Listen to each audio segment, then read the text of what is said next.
अस्सलाम वालेकुम नाज़रीन, मैं हूँ रामीन सैयद और आप देख रहे हैं प्रोग्राम ज़ेरे बहस। नाज़रीन, मुल्क का मजमूई सियासी मंजरनामा कुछ यूँ है कि PTI टूट फूट का शिकार है, नून लीग मुआशी अबतरी की वजह से गैर मकबूलियत का शिकार है, नौमौलूद इस्तेहकाम पाकिस्तान पार्टी बयानिए के फुक़दान का शिकार है। ऐसे में एक पार्टी जो बड़ी सेफ खेलती नज़र आती है वो है पीपल्स पार्टी। इस वक्त भी पीपल्स पार्टी इत्तेहादी हुकूमत का हिस्सा तो है, लेकिन इसके अरकान ने कोई भी ऐसी वजारत नहीं ली है जिसका बराह रास्त आवाम से ऐसा ताल्लुक़ हो जो वोटर्स पर असरअंदाज हो सकता हो। और यही वजह है कि महंगाई और दीगर मसाइल का बार वज़ीर आज़म शहबाज शरीफ और मुस्लिम लीग नवाज़ की क़यादत पर ही आता है। तो क्या इस मोहतात सियासत की वजह से पीपल्स पार्टी अगले इलेक्शन में इक़्तिदार में आने के लिए राह हमवार कर चुकी है? क्या अगला वज़ीर आज़म पीपल्स पार्टी का होगा? सियासी इशारे क्या बता रहे हैं, अपने तजियाकारों से जान लेते हैं। हमारे साथ मौजूद है ज़फ़र हिलाली साहब, असदुल्लाह, राव खालिद और रियाजुल हक साहब। आप सभी का बहुत शुक्रिया। हिलाली साहब, आपको क्या लगता है पीपल्स पार्टी के लिए मैदान साफ है इस वक्त?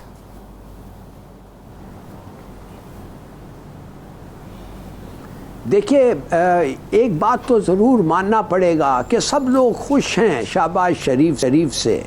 वो इसलिए खुश हैं कि उनको जो भी कमांड आता है वो फ़ौरन करते हैं, वो कभी किसी को नाराज़ नहीं करते हैं, वो ऑफेंस नहीं देते हैं। तो उस लिहाज से वो आइडियल किस्म के प्राइम मिनिस्टर हैं।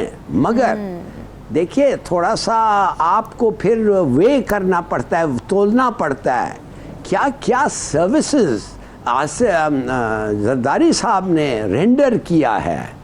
माय गॉड, उन्होंने जब उनको हुक्म मिला PDM के साथ, वो साथ हो गए, अलग अलग हो गए और मदद करो, वो मदद करने के लिए तैयार हो जाए। तो इसका माने क्या? इसका माने ये था कि वो अब जाहिर है उनको कुछ अपना रिवॉर्ड मिलना चाहिए। तो उस लिहाज से जो सर्विसेज रेंडर किया है इस सिस्टम को, मेरे ख्याल में जरदारी साहब जो हैं वो फेवरेट हैं। अच्छा। और मेरे ख्याल में जरदारी साहब को कुछ मिलेगा। और अगला इलेक्शन जो होगा रामीन, अगर मैं कंक्लूड करके, ये होगा नून और PPP के दरमियान में। अच्छा। अब आप देखिए तो सही, कश्मीर में PPP जीत गया, हालांकि नून ने कहा कि धांधली हुई थी, मगर PPP जीत गया। मगर पंजाब में ये सिचुएशन नहीं है। पंजाब में PPP को मदद चाहिए होगा और जो लोग मदद कर सकते हैं उनको करना पड़ेगा, नहीं तो मेरे ख्याल में आसान नहीं होगा। ठीक है। मगर सबसे एक बहुत इम्पोर्टेंट सपोर्ट जो उनको इस वक्त मिल रहा है PPP को, मेरे ख्याल में, मेरे अंदाज में, वो है यूनाइटेड स्टेट से, अमेरिका। अमेरिका खुश है बिलावल भुट्टो जरदारी से। आपने देखा किस किस्म का रिसेप्शन उनको मिला जब वो एज अ फॉरेन मिनिस्टर वो गए थे। ये ऑलमोस्ट बेमिसाल है। अच्छा। और उनकी जो मेरे ख्याल में इंटर्नशिप थी प्राइम मिनिस्टर के लिए, वो शुरू हो गया है। अच्छा। तो अब तक चल रहा है, मगर आई थिंक कि अमेरिका भी इसमें मदद कर रहा है। चले, यानी मोस्ट फेवरेट इस वक्त पीपल्स पार्टी है। असद, अब पाकिस्तान की इंतखाबी सियासत का पैटर्न कुछ यूँ है कि अगर फेडरल गवर्नमेंट बनानी हो तो पंजाब में अच्छे नंबर्स चाहिए होते हैं। आप पंजाब में पीपल्स पार्टी की कैसी पोजीशन देख रहे हैं इस वक्त? देखिए, पीपल्स पार्टी की इस वक्त सिंध में गालिबन कौमी असेंबली में 54 सीट्स हैं और अगर हम मान लें कि दोबारा इतनी ही सीट्स वो वापस हासिल कर लेते हैं, या चलिए इसको वो बढ़ाकर अपनी बहुत ही उम्दा कारकर्दगी दिखाकर 60 पे भी चले जाते हैं, तो फिर भी आपको हुकूमत बनाने के लिए 172 की तादाद चाहिए होती है। इसका मतलब ये है कि पंजाब में अगर उनको 15-20 सीटें बहुत ही सीट एडजस्टमेंट के साथ या कुछ लोगों को साथ मिला के या कुछ इनकलाबी इक़दाम उठा के मिला भी लें, फिर भी वो 100 सीटें पीछे हैं हुकूमत बनाने से। तो हुकूमत अगर पीपल्स पार्टी बनाना चाहती है तो उसका एक ही फॉर्मूला है कि वो किसी एक ऐसी जमात को साथ मिलाए जिसके पास ज्यादा अक्सरियत या 60, 70, 80 सीटें उसके पास भी मौजूद हों। अच्छा, और वो कौन सी जमात हो सकती है? क्या वो नून लीग हो सकती है या वो जहांगीर तरीन साहब की पार्टी हो सकती है? इस वक्त शायद पीपल्स पार्टी ये तासुर देने की कोशिश कर रही है वो जहांगीर तरीन साहब के साथ या उनकी जमात के साथ इत्तेहाद बनाकर, और फिर आपको 3, 4, 5 छोटी छोटी जमातें मिलाना पड़ेंगी। ये मुझे कोई इम्कान इसका दिखाई नहीं देता कि पीपल्स पार्टी पंजाब में इनकलाबी रिजल्ट्स का मुजाहरा करे, होशरुबा नताइज दिखाए और एक 100 से ज़्यादा या 120-130 सीटें खुद से ले जाए, मुझे इसका कोई इम्कान दिखाई नहीं देता। अब जहांगीर तरीन साहब की जहाँ तक बात है, पीपल्स पार्टी आज तासुर 5 महीने पहले ये देने की कोशिश कर रही है और ये तासुर अवाम के साथ साथ अवाम से पहले इलेक्टेबल्स को देना होता है, जो जमातों से एक से दूसरी जमात में जाते हैं उनको ये तासुर देना होता है ताकि वो अपनी पोस्टरिंग करना शुरू कर दें, वो एक जमात से दूसरी जमात में जाना शुरू कर दें। तो पीपल्स पार्टी आज ये तासुर देने की कोशिश कर रही है कि देखिए निगाहे इंतखाब हम पर पड़ चुकी है और हम होंगे जो कि अपना वज़ीर आज़म लेकर आएंगे और बिलावल साहब वज़ीर आज़म बनेंगे। लेकिन 5 महीने पहले हतमी तौर पर यह नहीं कहा जा सकता क्योंकि अभी तक जहांगीर तरीन साहब की जो सूरत हाल है वो वाज़ेह नहीं नजर आ रही। अभी वो लंदन चले गए हैं, खबर यह है कि वो नवाज शरीफ साहब से भी मिलेंगे और अगर वहां पर वो नवाज शरीफ साहब से मिलकर कोई सीट एडजस्टमेंट की बात करते हैं जैसा कि एक तासुर पहले दिया जा चुका है, तो फिर नून लीग के साथ अगर वो सीट एडजस्टमेंट करते हैं तो आगे क्या होगा, या फिर कोई ऐसा फॉर्मूला है कि जिसमें जैसे आज 13 जमातों ने मिलकर हुकूमत बनाई है ऐसे ही 13 जमातें मिलकर कोई हुकूमत बनाए और फर्क सिर्फ ये हो कि नून की बजाय पीपल्स पार्टी का इस दफा वज़ीर आज़म आ जाए। क्या कोई ऐसा ज़हन में ऑप्शन बनाया जा रहा है?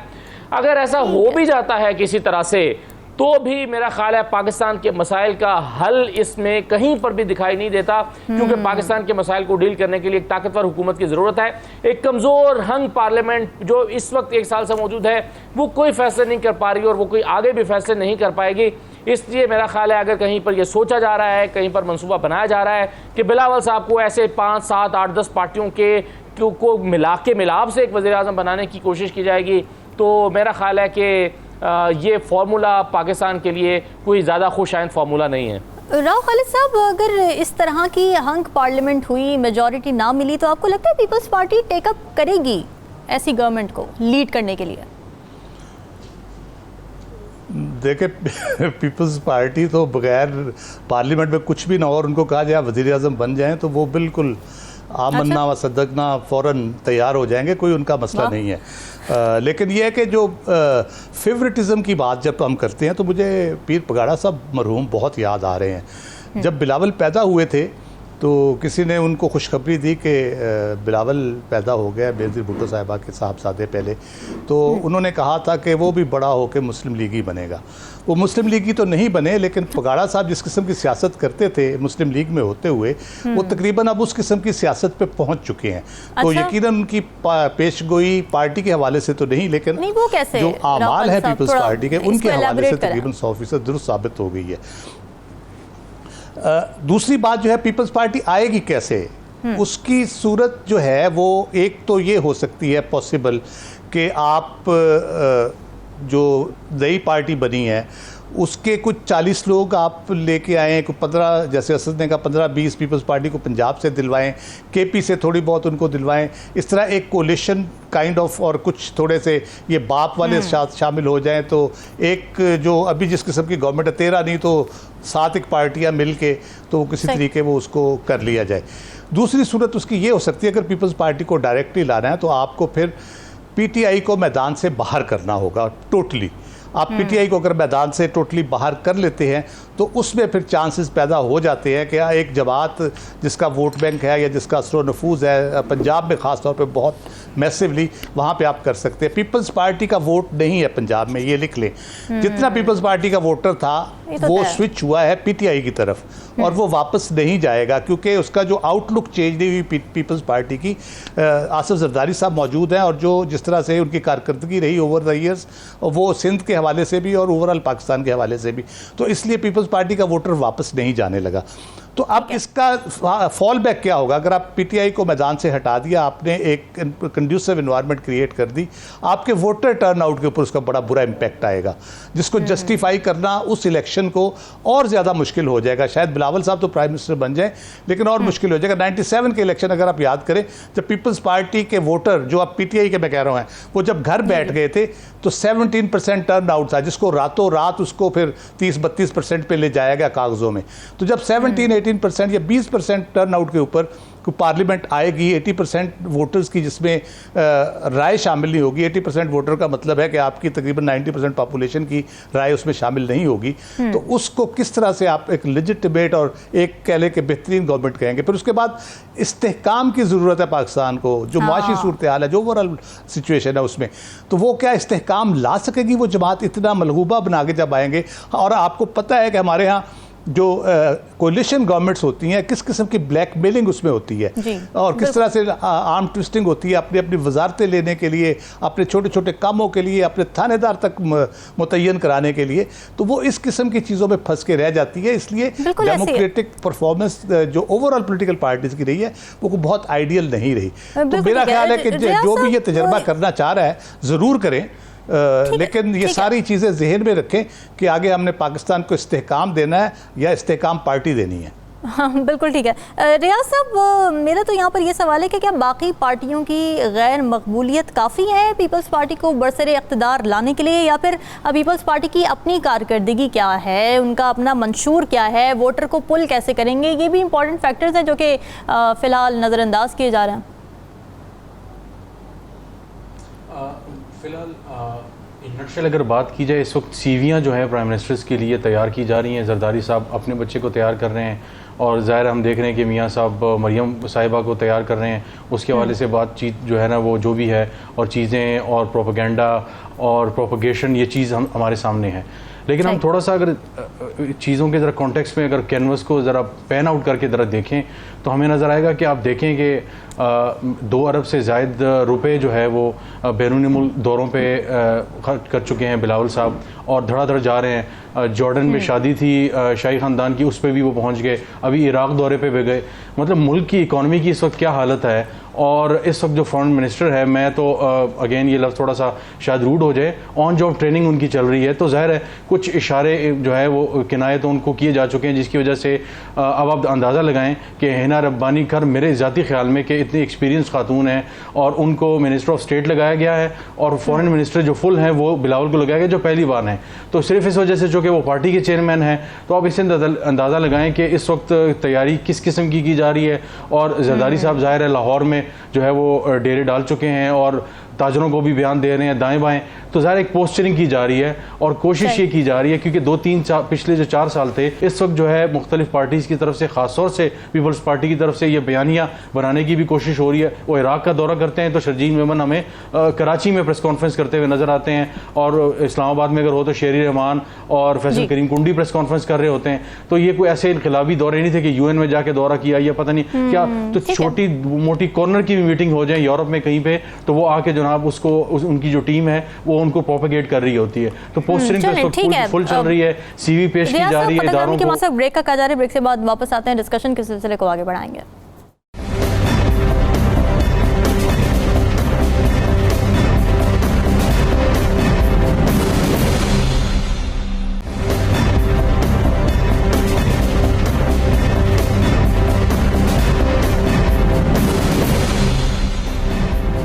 वेलकम बैक नाज़रीन।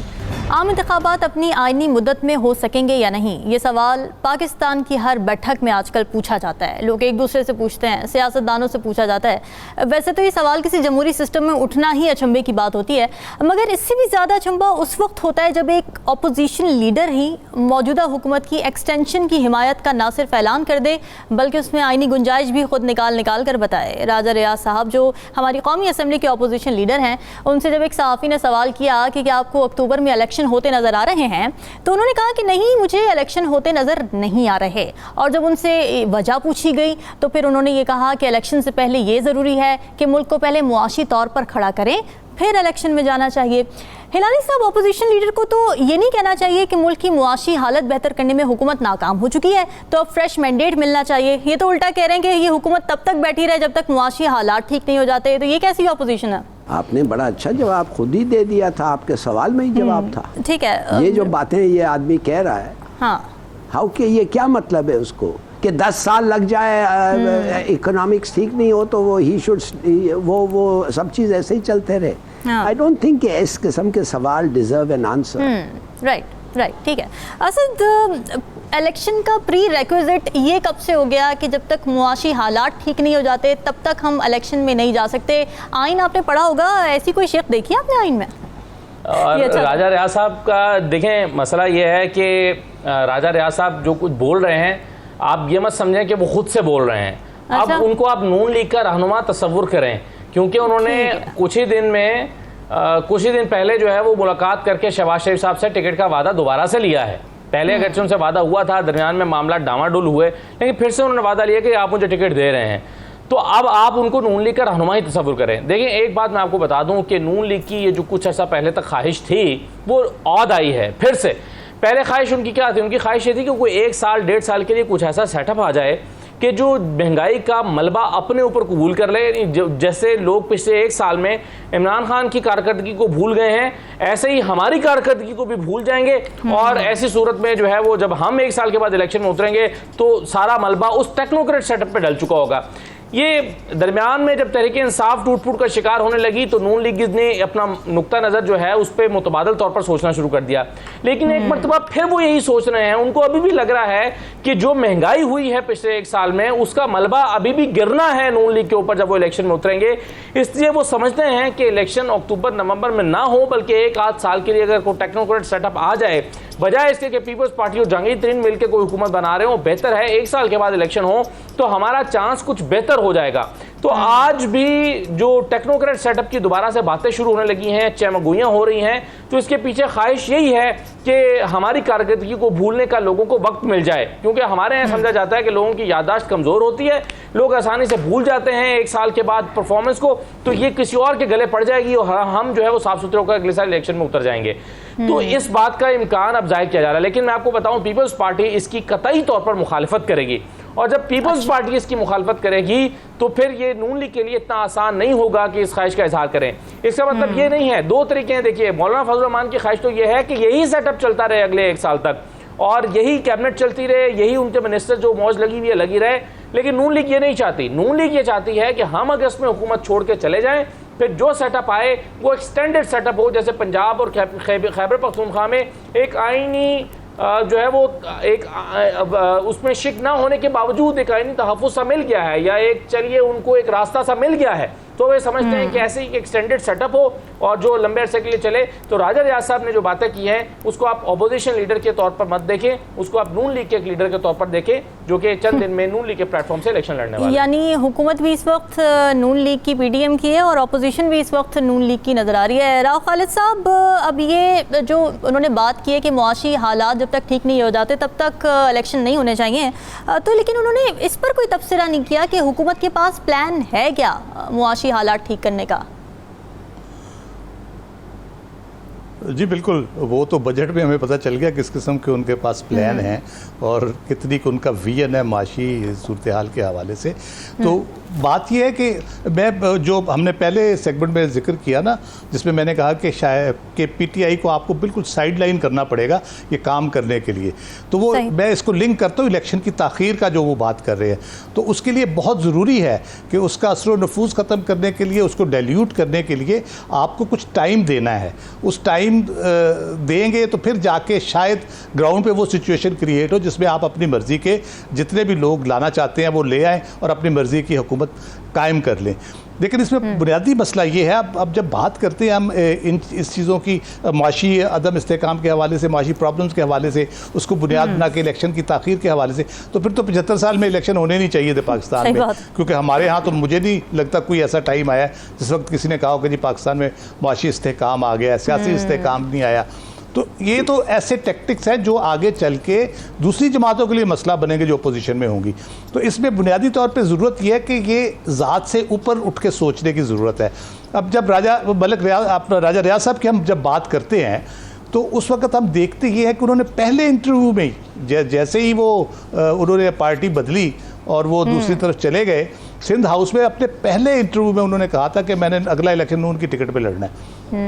तो जब आप ज़ात के हवाले से अपने एक अनाद भी रखेंगे, एक ज़ाती तौर पे आप अपना गुस्सा भी होगा आपका साहब जमात की क़यादत के हवाले से, तो आप ज़ात के हवाले से ही सोचेंगे।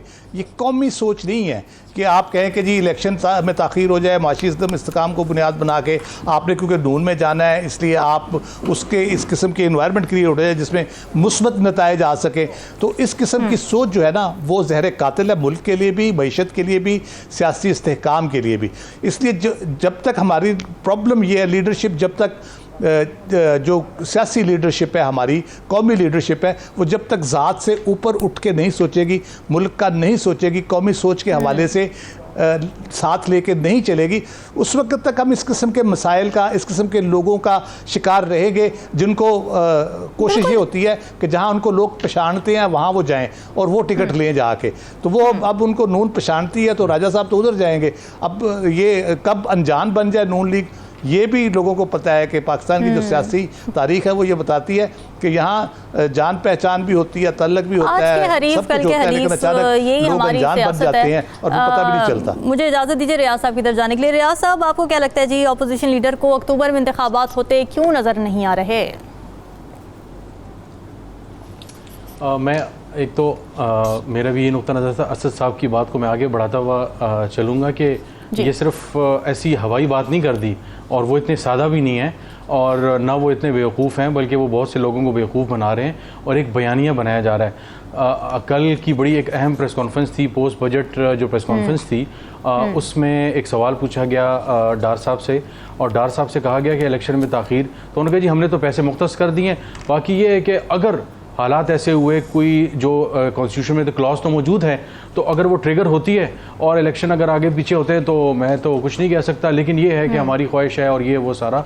तो अब आप देख लें इशारों कनायों में, अब और अगर वो ये कह रहे हैं, बल्कि बजाय इसके कि वो इशारों कनायों में बात करें, खुल के बात करें कि अक्टूबर ही में इंतखाबात होंगे, इसके अलावा हमें किसी तौर पे कभी भी इंतखाबात तो जो है वो कबूल नहीं है, अक्टूबर में ही इंतखाबात होंगे और अगस्त में हमारी हुकूमत जाएगी, इसके अलावा हमें कोई मंजूर नहीं है। कैटेगोरिकली अभी तक किसी PMLN के जो मिनिस्टर हैं, जिनके वज़ीर-ए-आज़म प्राइम मिनिस्टर हैं और बाकियों के भी ज़ाहिर हैं इत्तेहादियों के, लेकिन मुस्लिम लीग नून की अगर बात करें तो कैटेगोरिकली किसी का बयान नहीं आ रहा। तो राजा रियाज साहब ये बयान जो है वो हवा में तीर नहीं है, बल्कि एक सोची समझी जो है एक जो बयानिया जो बनाया जा रहा है और कुछ वाटर भी टेस्ट करने की कोशिश की जा रही है। तो ये बड़ा ज़रूरी है इस चीज़ को समझना कि इस चीज़ का जो माहौल बनाने की कोशिश की जा रही है उसकी वजह क्या है। उसकी 2-3 वजूहात हैं।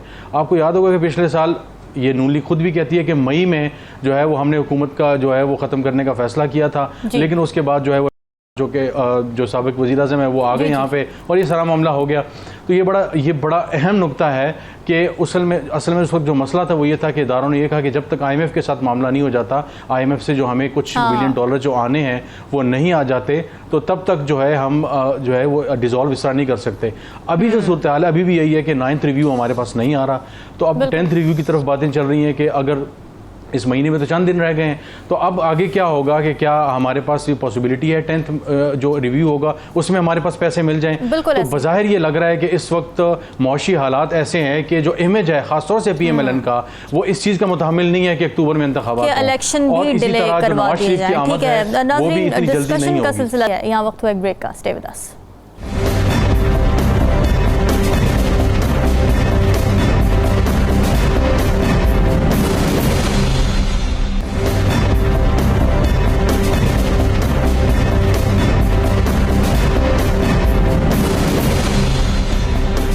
वेलकम बैक नाज़रीन। टूटती बिखरती तितर बितर होती PTI में जो एक नाम अभी तक उससे जुड़ा हुआ है और ये चहमगोइयाँ गर्दिश कर रही हैं कि शायद आने वाले दिनों में PTI की बागडोर इन्हीं के हाथों में होगी, वो नाम है शाह महमूद कुरैशी। ऐसे में सवाल बड़ा अहम है कि क्या शाह महमूद कुरैशी टूट फूट का शिकार PTI को संभाल पाएंगे और ऐसा करने के लिए उनके पास आखिर फार्मूला क्या है, जानते हैं अपने तजियाकारों से। इलारी साहब, पिछले सेगमेंट में आप कुछ कहना चाह रहे थे, वो भी आप साथ जोड़ लीजिएगा इस सवाल के जवाब के साथ कि आखिर शाह महमूद कुरैशी के पास फार्मूला है क्या?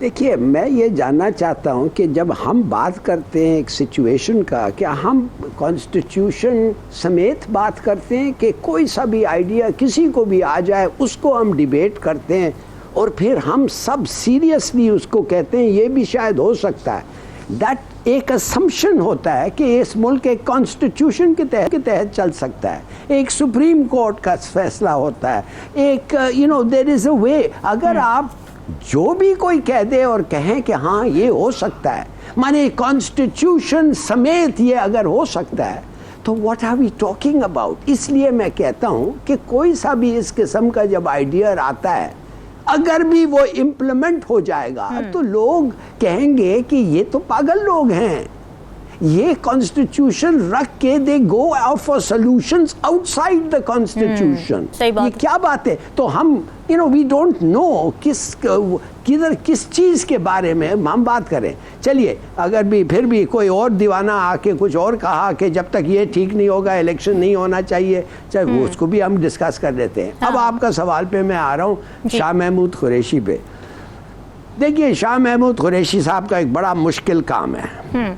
उसका बड़ा मुश्किल काम इसलिए है कि एक तरफ से उन पे प्रेशर पड़ रहा है कि जो इनके इस वक्त लीडरशिप है उसमें चेंज आनी चाहिए, और दूसरे तरफ से वो खुद जो हैं वो एक कैंडिडेट हैं लीडरशिप के लिए। अब उनको, अगर उन्होंने इनसे मिला और फिर रूमर्स आने लगे कि ये नाखुश थे, लीडर्स जो इस वक्त हैं वो नाखुश थे इनसे मिलके, और ये जो बातें हुई, और बल्कि कहा गया था उनको, ये मैंने सुना है कि तुम्हारा जवाब फ़ौरन होना था जब किसी ने कोई भी प्रपोज करता है कि ये आदमी नहीं वो आदमी बेहतर होगा, तो तुम कहते कि नहीं, जिस आदमी ने फाउंड किया है इस पार्टी को उसके बगैर ये पार्टी चल नहीं सकता। ये होना था आपका जवाब, और ये जवाब आपने नहीं दिया, बल्कि उनका मैसेज कन्वे करने के लिए आप आए हैं। तो वो गलत, वो उन्होंने फिर ये बात, फिर दोनों ने खुद मिलके लीडरशिप में ये सॉल्व हो गया कि नहीं, जो लीडर है, जो फाउंडर है, उसकी बात चलेगी। तो खैर, anyway, what I am trying to say is, लेकिन हिलाली साहब, आपको नहीं लगता कि मुफाहिमत का रास्ता भी देखना ज़रूरी है ऐसे हालात में, जब आपको नज़र आ रहा है कि मुश्किलात खड़ी हुई हैं, कुछ अरसे के लिए अगर आपको बैकफुट पर जाना पड़े, तो इसमें कोई कबाहत होनी नहीं चाहिए, मसालियत से काम ले लेना चाहिए। वाई नॉट, हर किस्म का होना चाहिए। बिल्कुल सही कह रहे हैं। इसलिए तो अगर वो मैसेज आया था तो ये लाए हैं, वो कह रहे हैं कंसिडर करो, मगर जो जवाब उनको मिला कि ये मैसेज आना ही नहीं था आपके थ्रू, तो फिर वो ना, वो थोड़ा सा वो जो हुआ। मगर कहने की बात ये है, देखिए, ये खुद जो साहब हैं, कुरैशी साहब अच्छे आदमी हैं, एक्सपीरियंस्ड आदमी हैं, प्रेशर इन पे है, मगर वोट्स नहीं है इनके पास। अफसोस से ये कहना पड़ता है, वोट्स नहीं है। तो जो भी ये फैसला करेंगे, लीडरशिप का सबका फैसला ना हो, तो ये वोट्स इनको नहीं मिलेंगे, तो व्हाट्स द पॉइंट। ठीक है। राव खालिद साहब, आपको क्या लगता है शाह महमूद कुरैशी साहब के पास क्या प्लान है इस वक्त बिखरती हुई पीटीआई को संभालने का? देखिए, जो पीटीआई बिखर रही है बुनियादी तौर पे, उसमें जो लोग जा रहे हैं अभी तक तो मोस्टली चंद के अलावा तो वही हैं जो हमेशा बिखरने के लिए तैयार रहते हैं। उनको तो एक इशारा चाहिए होता है कि हुक्म हो। तो वो बड़ा मशहूर साहब थे एक साउथ से, तो उन्होंने पार्टी बदली, तो उनको कहा किसी ने कि आपने पार्टी क्यों बदल ली, तो उन्होंने कहा मैंने पार्टी नहीं बदली, मैं हुकूमत में हूँ, हुकूमत ने पार्टी बदली, तो इसमें मेरा क्या कसूर है। तो वो ये यहाँ रहता है हमारे यहाँ ये सिलसिला। जहाँ तक वोटर की बात है, मेरा ख्याल है वोटर की हद तक कोई बहुत बड़ा डेंट अभी तक पीटीआई को नहीं पड़ा। और शाह महमूद कुरैशी साहब को अगर उनको आशीर्वाद मिल जाती है अपने पार्टी के कायद की, और वो उनको सपोर्ट करते हैं और अलल ऐलान करते हैं कि जी मैं इनके हाथ बागडोर दे रहा हूँ और आप सारे लोग मेरे जितने भी वर्कर हैं व्हाटएवर वो उनके पीछे खड़े हों, तो फिर शाह महमूद कुरैशी साहब का नो डाउट बड़ा इन्फ्लुएंस उस तरह से, उनका कह लें कि इम्पैक्ट तगड़ा हो जाएगा फिर, क्योंकि वो एक ऐसे खानवादे से हैं जिनके बड़े जो जितने भी सियासी खानवादे हैं पाकिस्तान के, उसके साथ उनका ज़ाती ताल्लुक भी है, और बड़े अरसे से वो पॉलिटिक्स में, उनके वालिद साहब गवर्नर थे सज्जाद हुसैन कुरैशी साहब, वो ख़ुद तकरीबन 30-35 साल से पॉलिटिक्स में मौजूद हैं, और उनका ज़ाती ताल्लुक वास्ता, रिश्तेदारियाँ, अजीज़दारियाँ और पर्सनल राब्ते ऐसे सर्कल्स में और ऐसे लोगों से हैं कि वो फिर पार्टी को बड़ा इफ़ेक्टिवली आगे चला सकते हैं। लेकिन क्या ये मफाहमत कोई फ़ायदा देगी पीटीआई को, शाह महमूद कुरैशी साहब की सूरत में मेरा नहीं ख्याल, क्योंकि जो अरेंजमेंट्स हो रहे हैं या किए जा रहे हैं या करने की कोशिश हो रही है उसमें पीटीआई का चांस उस तरह से नहीं है। हाँ, ये अगर वो फैसला कर लेते हैं, मेरा ख्याल है कि जितनी भी सीटें हमें मिलती हैं, जितने भी हम जीते हैं, हम पार्लियामेंट में बैठेंगे और पार्लियामेंट में बैठ के पार्लिमानी सियासत अपनी करेंगे, जो कि असूली तौर पे उनको करना चाहिए, क्योंकि वो जमहूरी पार्टी होने के दावेदार हैं और असूलों की बुनियाद पे वो कहते हैं हम जो भी कर रहे हैं असूलों की बुनियाद पे। तो फिर उनको उस तरफ वो जाएंगे, तो मेरा ख्याल है उनके लिए आगे चल के बेहतर सिचुएशन पैदा होगी। ठीक है। अच्छा, पीटीआई के पास नहीं है चांस, राव खालिद साहब ने कहा, लेकिन शाह महमूद कुरैशी साहब के पास तो बड़ा ये अच्छा चांस है, सुनहरी मौका है कि वो लीड करें एक बड़ी पार्टी को, तहरीक इंसाफ को, और वज़ीर आज़म की कुर्सी तक भी वो ज़रा पहुँच पाएँ शायद इस बहाने। तो आपको क्या लगता है, वो अच्छा मौका मिल गया उनको? हाँ, देखें, ख्वाहिश तो उनकी यही है और इसकी कोशिश भी उन्होंने की है। और आज अभी हम राजा रियाज साहब की बात कर रहे थे, उन्होंने कहा भी है, उन्होंने कहा कि नहीं, बगैर डील के कोई बाहर नहीं आता अडयाला से। और अडयाला से बाहर आए हैं, कोई कमिटमेंट करके आए हैं, और अगर वो कमिटमेंट करके ना आए होते तो फिर एक दरवाजे से आते और फिर वापस अंदर उनको भेज दिया जाता। तो उसके बाद उनकी मुलाकात हुई है पार्टी के चेयरमैन के साथ, उससे तो अंदाज़ा यही होता है कि एक -1 की बात तो हुई है या तजवीज़ तो उन्होंने दी है, तो ख्वाहिश तो उनकी ये है। लेकिन देखें, अगर तो ये कह दिया जाएगा पार्टी चेयरमैन की तरफ से कि जी ये मेरा नॉमिनेटेड शाह महमूद कुरैशी है और मैं चूंकि एक्टिव पॉलिटिक्स नहीं कर पा रहा, तो ये आपका लीडर है, फिर तो वो एक कामयाब लीडर होंगे।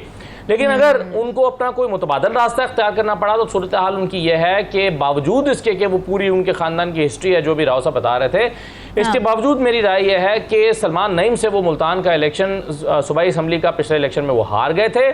उसके बाद उनकी साहबजादी अभी हाल ही में हारी हैं। खुद उनके साहबजादे ज़ैन कुरैशी हारते हारते बचे हैं सलमान नईम से। वो सिर्फ इसलिए 17 जुलाई को जीत गए थे क्योंकि एक बल्ले का निशान जीता था या बयानिया उस वक्त एक ऐसा चल पड़ा था पार्टी का कि ज़ैन कुरैशी जीत गए। मेरी ज़ाती राय भी ये थी हल्के में जाने के बाद कि उनके लिए सीट जीतना आसान नहीं होगा।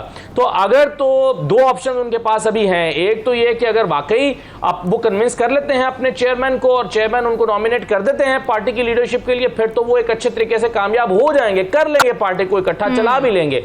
लेकिन अगर ऐसा नहीं होता और वो समझते हैं कि अब मैं ही फिर लीडर हूं और मैं अपने तौर पर करूंगा, तो फिर मैं उनको अपनी जाती सीट जीतते हुए भी नहीं देखता। एक खबर मैं आपको साथ साथ देता चलूं और वो ये है कि परवेज खट्टक साहब अब ये सोच रहे हैं, उनके यहाँ घर के अंदर ये डिस्कशन शुरू हो गई है कि शाह महमूद कुरैशी अगर वहां पर उनको कुछ नहीं मिलता अपनी पार्टी चेयरमैन की तरफ से, तो शाह महमूद कुरैशी के साथ मिलकर कोई ऐसा ग्रुप बनाया जाए जो पंजाब में शाह महमूद कुरैशी अपना जोर लगाएं और खैबर पख्तूनख्वा में परवेज खट्टक अपना जोर लगाएं और मिलकर को ग्रुप बनाकर दोनों तरफ चलें। क्योंकि अभी तक जो भी ये ग्रुप बन रहे हैं वो या तो पंजाब में है या खैबर पख्तूनख्वा में है, दोनों जगहों पर मिलाकर कोई ग्रुप मार्ज़ वजूद में नहीं आया। तो इन ऑप्शंस पे भी गौर हो रहा है, इन ऑप्शंस पे भी सोचा जा रहा है। लेकिन ऐसा करने से परवेज खट्टक तो शायद अपने इलाके में थोड़ा बहुत कामयाब हों, मुझे नहीं पता। लेकिन यहाँ पर शाह महमूद कुरैशी साहब की कामयाबी के इम्कानात मुझे ना होने के बराबर नजर आते हैं। ठीक है, रियाज साहब आपको क्या लगता है, शाह महमूद कुरैशी अगर लीडिंग पोजीशन में आ जाते हैं पीटीआई में, तो फिर पीटीआई का मुस्तकबिल आप क्या देख रहे हैं, कुछ बच बचाव हो सकता है? जी, फिल वक्त तो सिचुएशन इतनी फ्लूइड है कि इसमें कुछ भी जो है वो साफ तौर पे कहना जो है वो क़ाबिल वक्त होगा। लेकिन 1-2 चीज़ें बड़ी वाज़ेह हैं कि जब तक जो है वो पार्टी चेयरमैन की आशीर्वाद नहीं होगी, जैसा कि असद ने कहा, तो ये सब जो है हवाई बातें, वो एक शख्स ही हैं। और ये बात जहन में रखनी चाहिए कि कुछ दिनों पहले जो मुलाकात हुई थी उसमें बाकायदा तौर पे जो एक पैगाम था वो बाकायदा तौर पे पहुंचाया गया टॉप लीडरशिप को पीटीआई की, और उनको ये कहा गया कि कुछ वक्त के लिए अगर वो थोड़ा साइड पे हो जाएं और जो है वो हम मामलात को संभाल लें, जो दूसरी तीसरी टियर की जो लीडरशिप है। लेकिन इस्लामाबाद हाई कोर्ट में भी हमने कुछ सवाल वगैरह पूछे, लेकिन उसका कोई खतर खाम में से जवाब नहीं मिला। लेकिन फिल वक्त जो है शाह महमूद कुरैशी साहब की जो कश्ती है वो हमें पार होती हुई नहीं लग रही। और रही बात कि क्या वो तमाम जो पीटीआई का जो वोटर है, जो मिडिल क्लास और अपर मिडिल क्लास का एक ऐसा वोटर है जो इंटैक्ट है, अभी तक वो अभी तक टूट नहीं सका। उसकी बुनियादी वजह यह है कि जो जहांगीर तरीन की जो पार्टी लॉन्च की गई है वो कोई इतना ऐसा बड़ा कोई ब्रेक थ्रू नहीं कर सकी। हमने तो पहले दिन ही वो शक्लें और तस्वीर कल भी हमने डिस्कस किया था, वो हमने देख ली, तो उससे तो कम से कम आगाज़ तो बिल्कुल भी ऐसा नहीं लग रहा कभी भी किसी भी इफ्तिताह पे कम अज़ कम ये शक्लें नहीं होती हैं। अभी तो शुरू भी नहीं हुआ, पार्टी शुरू नहीं हुई और शुरू से हमें लग रहा है कि हम शायद वर्ल्ड कप का पहला मैच भी जो है वो पहले राउंड से ही बाहर हो जाएं। तो फिल वक्त जो कुरैशी साहब वाला फार्मूला है वो नाकाम मुकम्मल तौर पे दिखाई देता है। उसकी वजह ये है कि जब तक मुकम्मल तौर पे लीडरशिप की तरफ से गो अहेड नहीं दिया जाता, ये सब हवाई बातें हैं, लिहाजा वो ना वोटर्स पे ट्रस्ट करेगा ना उन पे ट्रस्ट करेगा। वही वाली बात है कि नईम साहब से वो अपनी सीट हार गए थे, तो इसके अलावा मेरा नहीं ख्याल कि वो 2-3 सीटों के अलावा वो कुछ ज़्यादा बड़ा मैदान मार पाएंगे। इसीलिए आशीर्वाद जो है वो बड़ी ज़रूरी है। और वो किस हद तक आगे जाते हैं, क्या जो इदारे और दूसरे जो मामलात हैं वो इस हद तक पार्टी को लेके जाते हैं कि कुछ ऑक्सीजन मिले। अगर कुछ ऑक्सीजन मिलती है तो फिर तो समझ आएगी, लेकिन तो बिल्कुल टाइट कर दिया जाता है। इतनी ऑक्सीजन मिलती है। नाज़रीन, डिस्कशन का सिलसिला जारी है वक्त ब्रेक का।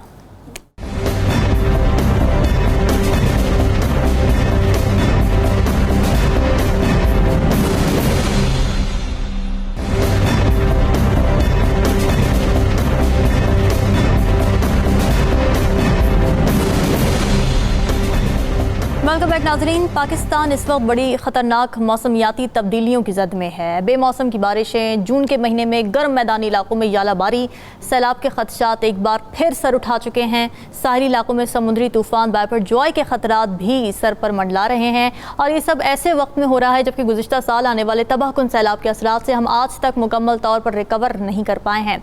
आने वाले दिनों में ऐसी हंगामी सूरत हाल से निमटने के लिए हुकूमत की क्या तैयारी है, जान लेते हैं अपने तजियाकारों से। ज़फ़र लाली साहब, पहले तो ये कि इस तरह का डिज़ास्टर, एक ड्रास्टिक चेंज आ रहा है जिस तरह से एनवायरनमेंट में, इसको आप कैसे देख रहे हैं और आपको लगता है हुकूमत तैयार है इसको टैकल करने के लिए? प्रायोरिटी थी भी हुकूमत की?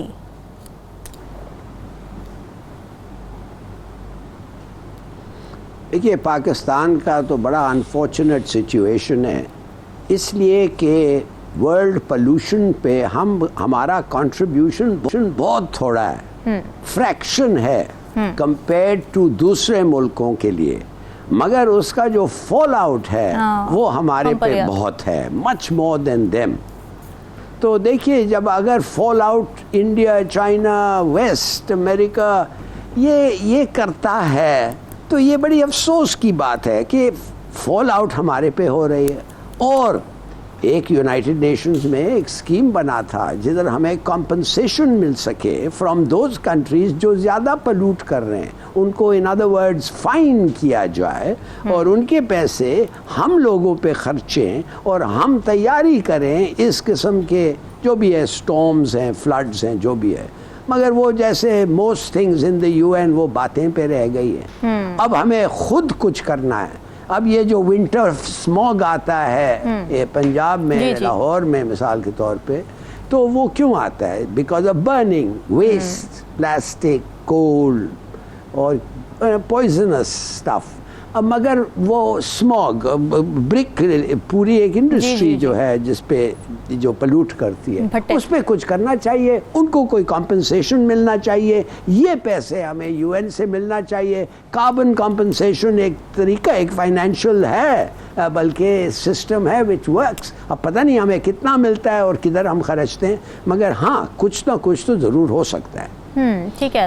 असद, आपने पिछले सैलाब के जब दिन थे तो आप ग्राउंड पर मौजूद थे और आप वहाँ से रिपोर्ट भी कर रहे थे। क्या सिचुएशन देखी थी आपने और आपको क्या लगता है कि हुकूमत वाकई बिल्कुल बेबस होती है ऐसी सिचुएशन में, या कोई ना कोई मार्जिन होता है इन चीज़ों को अच्छे से टैकल करने का? देखिए, आपने सही कहा। मैं बलूचिस्तान में सोबतपुर और डेरा आला यार से लेकर और चमन बॉर्डर तक जितने डिस्ट्रिक्ट मुतासिर हुए थे, मैं 1 महीने तक ग्राउंड पर रहा था, बल्कि कुछ दिन के लिए मैं स्टक भी हो गया था क्योंकि चारों तरफ से राब्ता सड़कें मुनक़ता हो गई थी। फिर सिंध के में जब बारिशें हो रही थी और सैलाब आया था तो मैं सिंध में भी मौजूद रहा और मैंने अपनी आंखों से देखा कि उन दिनों में जब ये सब आफत और तबाही आई हुई थी, बेशतर जो डिस्ट्रिक्ट थे बलूचिस्तान के, वहाँ पर हुकूमत पहुँची ही नहीं थी। और अब मैंने ये प्रोग्राम आपने करना था तो मैंने आज ताज़ा रिपोर्ट ली है और मैंने पूछा कि कितने अरसे बाद वहाँ पर हुकूमत ने आकर इंफ्रास्ट्रक्चर बनाया, तो कई ऐसे डिस्ट्रिक्ट हैं जहाँ पर आज तक हुकूमत नहीं पहुँची। कुछ एनजीओ ने कुछ जगहों पर काम किया है, कुछ बहाली का किया और कुछ लोगों ने अपने तौर पर अपने घर बनाए और दोबारा चीज़ें की। तो ग्राउंड पर तो सिचुएशन ये है कि हुकूमत ने जो शोर शराबा किया, और आपको याद होगा एक कॉन्फ्रेंस हुई थी दोस्त ममालिक की, हुकूमत पाकिस्तान की तरफ से, यहाँ पर बहुत सारे लोग सारे इकट्ठे होकर गए थे और उसको एक अपनी कामयाबी से ताबीर किया था कि 10 अरब के दोस्त ममालिक ने $10 अरब के वादे कर लिए हैं और उन दिनों में तो खैर इसको पाकिस्तान की इकोनॉमी की बहाली के साथ भी ताबीर करके देखा गया था। हम हालांकि कहते रहे कि इसका इकोनॉमी के साथ क्या ताल्लुक है, ये तो सैलाब ज़दगान की मुआवनत के लिए एक प्लान है। और फिर उसमें भी वो भी मशरूत था कि अगर आप 50% पाकिस्तान उसमें ऐड करेगा और किसी भी प्रोजेक्ट में, तो उस प्रोजेक्ट के लिए वो रकम आएगी, पैसे नहीं आएंगे। वो क्या हुआ जिसको एक बहुत बड़ी कामयाबी बताया जा रहा था, और ट्विटर पर एक शादियाने बजाए जा रहे थे, यहाँ का प्रेस कॉन्फ्रेंसेस हो रही थी, वो 10 अरब डॉलर कहाँ गया। और फिर महकमा, और फिर जो मौसमाती तब्दीलियों के लिए आपने अक़वाम मुत्तहिदा को बुलाया था, उनसे आपने कहा था कि जी हम मुतासिर हो रहे हैं, दुनिया जो है वो इसकी वजह बन रही है, मुतासिर हम हो रहे हैं। वो सब तकरीरें हवा हो गई, ख़त्म हो गई बात। और एक मरतबा 1 साल के बाद आज फिर हम ये खड़े होकर सोच रहे हैं कि सैलाब आने का ख़तरा है, क्या होगा। वो पहाड़ों की जद में जो आबादियां बनाई गई हैं, उसके लिए आज तक कोई लेजिस्लेशन दोबारा से नहीं हुई कि आबी गुजरगाहों में आबादियां नहीं बनाई जा सकती। और हुकूमतें हैं कि दोबारा से जहां जहां पर कोई 19-20 का काम हुआ भी है, वहां पर भी उन्हीं जो वल्नरेबल इलाके हैं वहां पर दोबारा से काम हो गया है। तो मुझे जीरो तैयारी नजर आती है, ना तब थी ना आज है, ना उस वक्त कोई, मतलब अगर हजारों लोग मुतासिर हुए हैं तो एक बस्ती में 20 खैमे पहुंचते थे, तो ये कोई इमदादी कार्रवाई नहीं होती, ये कोई इमदादी काम नहीं होता। और उसके बाद फिर अब अगर आप चाहें तो इस सारी सूरत को खुदा ना खासा अगर दोबारा कोई फ्लड हिट होता है तो इसको आप मिलाकर देख लें आइंदा इलेक्शन के साथ। बिल्कुल जी, ठीक है। राव खालिद साहब, मौसमियाती तब्दीलियों के असरात की रोकथाम के लिए हम हमेशा आलमी इदारों की तरफ देखते हैं, क्या हम यही करते रहेंगे या हमारे पास भी कोई ऑप्शन है, कोई पॉलिसी इंटरवेंशन हो सकती हैं इसको बेहतर तरीके से हैंडल करने के लिए? देखिए, बुनियादी तौर पे आई एग्री कि पाकिस्तान का कसूर नहीं है इतना ज़्यादा उसमें, लेकिन वो सिर्फ कार्बन एमिशन की हद तक है कि हम कार्बन एमिशन हमारी वो नहीं है। अब हमें कार्बन क्रेडिट भी मिलता है, वो पैसे जो मिलते हैं वो उसी सूरत में वो क्लेम जो करते हैं। लेकिन दो इश्यूज़ जो इन्वायरमेंट के लिए मज़ीद बड़े इंपॉर्टेंट है, जो ख़राब करते हैं इन्वायरमेंट को और प्रॉब्लम क्रिएट करते हैं, जो हम जिसकी वजह से ज़्यादा प्रॉब्लम में आ रहे हैं, वो है डिफॉरेस्टेशन और आपकी पॉपुलेशन ग्रोथ आपकी हो रही है। आप ये आबादियों के जैसे जिक्र किया असद ने, आप बेहंगम आबादियाँ पैदा कर रहे हैं जगह जगह के। इस्लामाबाद में ये हो रहा है, इधर दरियाओं के जो नाले दरिया गुजरे उसमें हो रहा है। इस्लामाबाद के अंदर इतनी बुरी सूरत हाल हो जाती है अब कि यहाँ पानी का निकास सबसे बेहतर है पहाड़ी इलाका होने की वजह से। यहाँ पे पार्लियामेंट के बाहर इतना पानी जमा हो कई दफ़ा हो जाता है कि गाड़ियाँ तैर नहीं होती उसमें। तो ये हमारे अपनी वजह से। दूसरा, डिफॉरेस्टेशन की वजह से अगर आप देखें जो फ्लड जो हमारे ये बन्नू वगैरह जो हिट होते हैं, ये एरियाज हिट होते हैं, उसमें जो डिफॉरेस्टेशन हमने की है ऊपर ये डैम्स के ऊपर जो कैचमेंट एरियाज है हमारे, वो हमने बर्बाद करके रख दिए पिछले 20-30 सालों में। अभी कोई पिछले 8-10 साल से कोशिश हो रही है कि वहाँ पे दरख्त उगाए जाए, केपी गवर्नमेंट ने किया है उसको करने के लिए। उसके 2 नुकसान हुए हैं। एक, उस डिफॉरेस्टेशन की वजह से जो पत्थर है, सिल्ट है, वो आपकी डैम्स भी आई, आपकी डैम की कैपेसिटी खराब की उन्होंने। दूसरा, कैचमेंट एरिया खत्म होने की वजह से ये हुआ कि आपके बादल जो जब उनके कैचमेंट एरिया में आते थे। साहब, टाइम बड़ा शॉर्ट है, मुझे रियाज साहब से कमेंट ले लें दीजिए। रियाज साहब, आपकी राय? जी, इसमें तो आप कोशिश में करूँगा कि आखिरी जो कि नुक्ता मैं वजाहत से बयान कर दूँ, और वो ये है कि पाकिस्तान ग्लोबली जो एमिशंस हैं उसके 4% जो है उसका हिस्सेदार है। लेकिन 2015 की एक रिपोर्ट के मुताबिक पाकिस्तान की जो एमिशंस होती हैं कार्बन की, वो 43% जो हैं वो एग्रीकल्चर से होती हैं, और जो बाकी हैं वो तमाम के तमाम वो होती हैं ट्रांसपोर्ट और जो इंडस्ट्रियल और जो दूसरे वो उसमें हैं। उसका जो फुटप्रिंट है उसके रोकने के लिए हमने क्या किया है, क्या हमने सोलर में, विंड में और हाइड्रो पावर में हमने कितनी इन्वेस्टमेंट की पिछले कुछ सालों में? क्या बजट में हमने कुछ सुना? सोलर का हमने सुन लिया कि जो खाम माल आएगा उसके लिए उस पर जो दरामदी जो ड्यूटी है वो कम होगी, उसके अलावा हमने तो कुछ नहीं सुना। इसके अलावा जो यूएन का जो टेम्परेचर का अगर वो देखें 1901 से लेकर 2020 का जो टेम्परेचर का जो ग्राफ है, तो पिछले 20 सालों में टेम्परेचर जो है वो बहुत ज़्यादा राइज करता जा रहा है, और अगले 10 सालों में 2027 तक जो है टेम्परेचर बहुत ज़्यादा बढ़ने की जो है वो फोरकास्ट की गई है। उसकी वजह ये है कि अब आप अंदाज़ा लगाएं कि इस वक्त केपी में हम जब बात कर रहे हैं तो सैलाब की सूरत हाल है, तूफ़ानी बारिशें हुई, सारा कुछ हुआ, लेकिन फ़ौज की कार्रवाइयाँ हमें नज़र आ रही हैं, हमें एनडीए में नज़र नहीं आ रही। नेशनल डिजास्टर मैनेजमेंट जो अथॉरिटी है वो किधर है इस वक्त? उनकी ना हमें प्रेस रिलीज नज़र आ रही, ना खबर में नज़र आ रही है। हर जगह अगर फ़ौज नहीं जाना है तो करोड़ों अरबों रुपया इन इदारों पर खर्च करके इसका फ़ायदा क्या है? तो वही असद वाली बात होगी, ना हमने पहले कुछ सीखा ना अब सीखा। 10 अरब से 15 अरब डॉलर हमने 2010 के जो सैलाब था उसमें जो है हमारे नुकसान हुआ हमें। अब जो पिछले साल, इस साल के आखिर में, पिछले साल के आखिर में जो सैलाब हुआ, उसमें हमने देखा सिंध में जो तबाही मची, असद भी वहाँ गए हुए थे, कोई सबक हमने नहीं सीखा अभी तक। जो है रिहेबिलिटेशन दूर की बात, हमने तो चीज़ों को देखा ही नहीं है कि गलतियाँ कहाँ पे आपको दोहराती जाती है और हम सवाल कर रहे होते हैं कि हमसे गलती हुई कहाँ पर। नाज़रीन, डिस्कशन आपने सुनी, हमें दीजिए इजाज़त, अल्लाह हाफ़िज़।